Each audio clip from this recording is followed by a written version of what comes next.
Okay, now that we've gone over the identities and some algebra involving those identities, let's actually go ahead and try to prove some of these identities, okay? Remember some of our guidelines, and remember how important it is that you memorize these identities, okay? Again, just having a list of them isn't going to help you to kind of see where you're going within the identity. So here we go. Establish each identity, manipulate one side of the identity only, okay? We are not making both sides look like a third expression. Okay, I'm trying to make one side look like the other. Now remember, we in general want to try to work with the more complicated side, which in this case I would say is the left.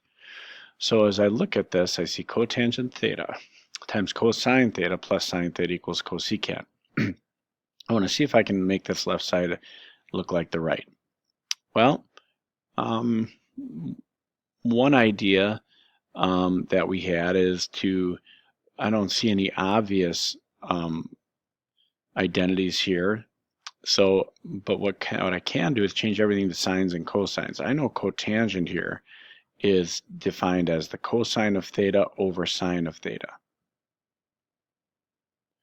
And then we'll multiply that by cosine theta and then plus sine theta. Now, sometimes you're just doing what it says to do the algebra. So it's telling us to multiply these together. So cosine theta over sine theta times cosine theta would be cosine squared theta over sine theta. Notice cosine theta is like a cosine theta over 1. So sine times 1 is just sine, and then plus sine theta. Now, another thing we practice is when you have two terms, I only want one term here, so maybe add these two fractions together. Well, I need a common denominator, and that common denominator will be the sine of theta. Now, the first fraction didn't change at all, so we'll leave this numerator as cosine squared. But here I had to multiply the denominator by sine of theta, so I'll do the same to the numerator, giving me sine squared. Continuing up over here, I now have in the numerator cosine squared plus sine squared all over the common denominator sine of theta. Now, we should recognizing identities, sine squared plus cosine squared is 1. That's one of our Pythagorean identities.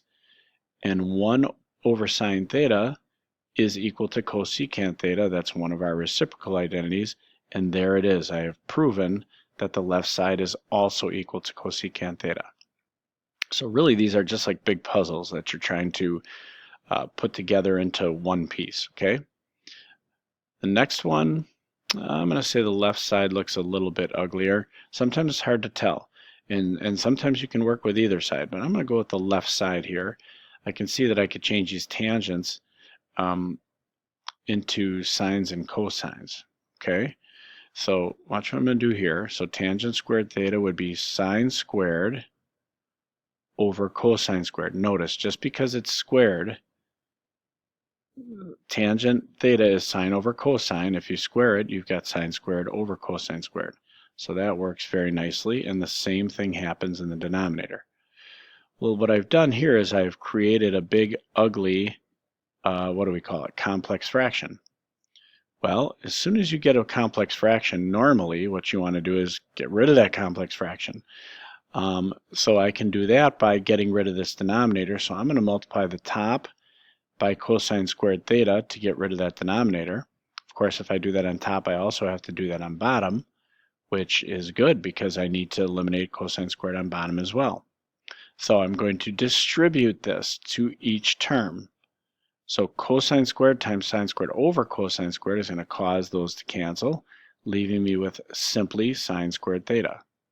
Minus, don't forget to multiply cosine squared times 1, so minus the cosine squared of theta, all over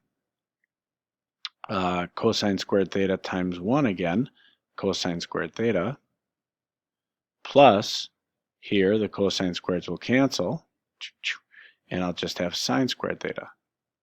Now again, you'll notice on the bottom, this expression, sine squared plus cosine squared, is simply 1. So sine squared minus cosine squared over 1 is simply sine squared minus cosine squared. Now, you notice I don't have a sine in here. All I have is cosine in this expression I want to get. Remember the guideline, keep an eye on what you're trying to prove. I want a cosine squared. I don't want sine squared. Well, remember, we know that, and I'm going to abbreviate this here. We remember that sine squared plus cosine squared is 1, correct? Well, if that's the case, then sine squared can be 1 minus cosine squared, and I can substitute that. So in place of this sine squared here, I'm going to put in 1 minus cosine squared, minus the other cosine squared is going to give me what I want, 1 minus 2 cosine squared, and I've proven what I set out to prove. And there we have it. Okay, let's go to the next page. On the next page, definitely the left side is yuckier here. It says to add these two fractions. It's all in sines and cosines already. And so what I'm going to do is I'm going to combine these fractions by getting a common denominator.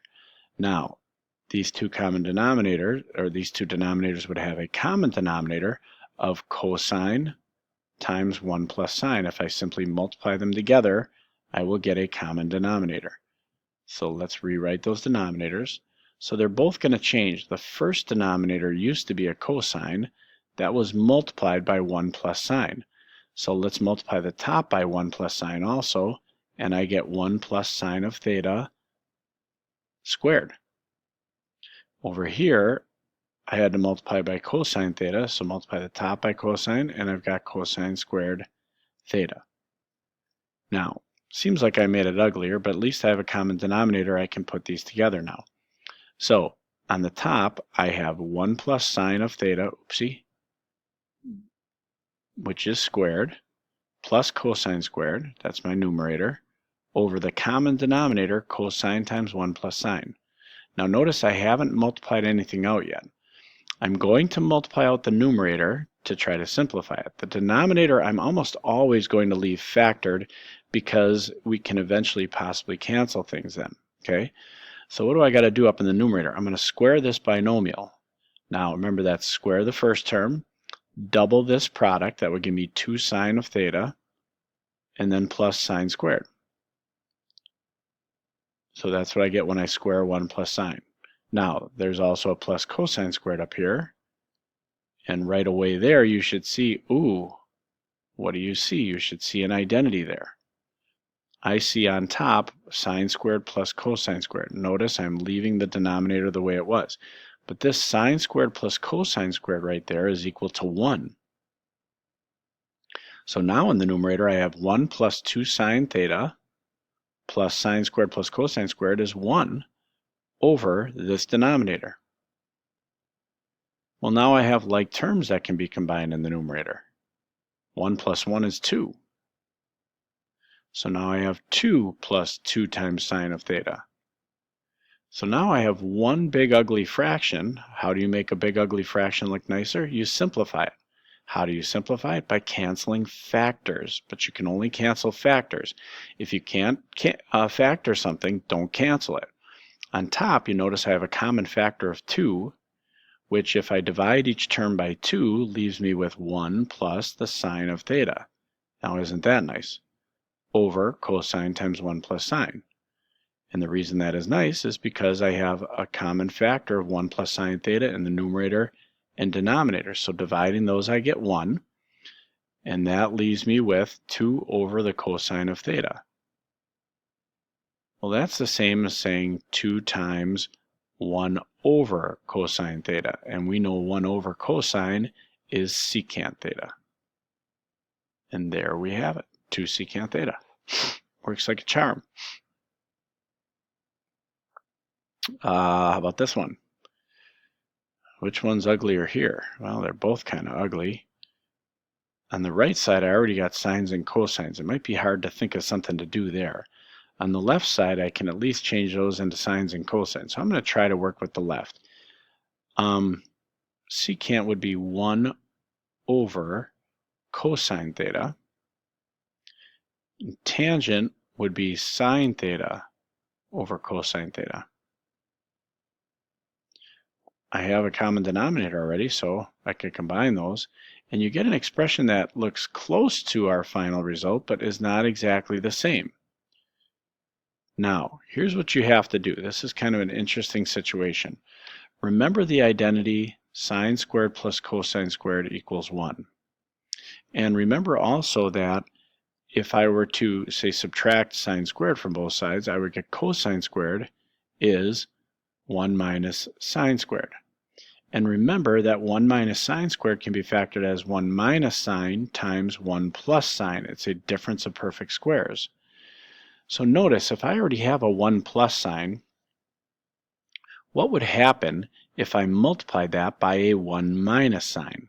And why would I do it? You got to think not only what I'm doing, but why am I doing it? Well, if I multiply this by a 1 minus sine theta, some good things are going to happen.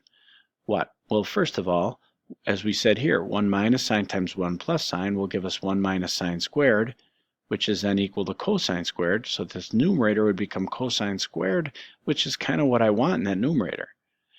On denominator, multiplying by a 1 minus sine theta would help, and I'd have to do that because whatever I do in the numerator, I can't change the value. So I got to multiply by 1. That has obvious value. We got a 1 minus sine.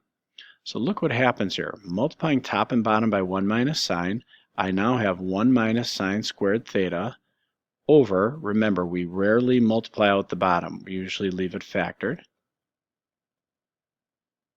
Now this 1 minus sine squared is equal to cosine squared. And look at that. I have a common factor of cosine on top and bottom. I can cancel out not both cosines, but I can cancel out one of them. One of these with that one. Cosine over cosine is 1, and I am done. I got cosine of theta over 1 minus sine of theta. So that's an interesting problem. So these are just some strategies that will help you. And again, it's just kind of going through and understanding things. There's other ways to do things. You're going to find that it isn't always going to be the same. Somebody might have remembered that secant squared is 1 plus tangent squared here, and they might have, for example, put in a secant squared in the bottom right away. And then they might have changed this to sine over cosine and changed that to 1 over. There's different ways to do it. You want to try to do it the most efficient way, but it's not always obvious, okay? So good luck with that. We're going to practice a lot of these over the next couple of classes. But remember, it all starts with making sure you have your identities memorized. I just cannot emphasize that enough. Okay? Good luck.